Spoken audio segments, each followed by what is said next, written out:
Hey everybody, it's Jim here, and in today's video, we're going to be covering something about the Harley Benton Fusion that not many people focus on, and that is the cleans.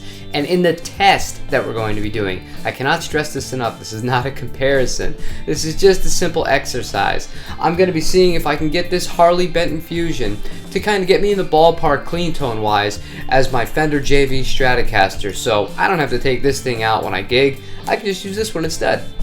And a few things to keep in mind here. The woods are different on these guitars. The frets are different. The fret wire is different. The stainless steel frets have a definite impact on the tone. The hardware is different. But when we're going to be doing the humbucker in the bridge, we're going to have it split. So it's not going to be a true single coil in the bridge. It's just seeing, again, if I can get close to a Stratocaster sound using this guitar specifically for cleans. So without further ado, we're going to be using a Neural DSP Quad Cortex with the same amps, same settings throughout everything.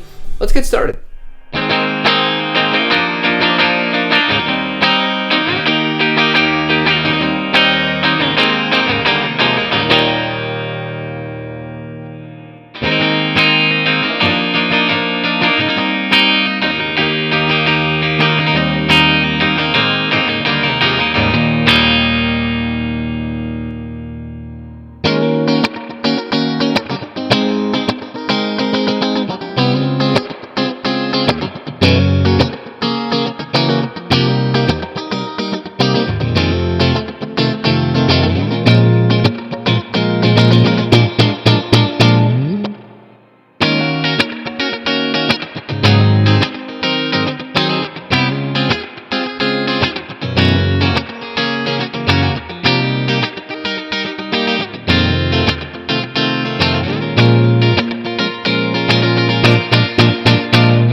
And now that we've heard what they sound like, I have to say, the hardest part about this test was physically switching from guitar to guitar because the necks could not be more different. They sit very similar because of the body shape, but this has the satin finish on the neck, the stainless steel frets, and it's a little bit chunkier. The Fender has the nitro finish on the neck, much thinner in size, and the narrow vintage radius on it. So there's a little bit of an adjustment trying to go back and forth between the two of them. With that being said, tonally, I have no problems taking this out and playing a gig live if I'm relying on it for single coil sounds. Granted, it does sound different from the Fender, and in some ways, I think the frets make it sound a little bit brighter.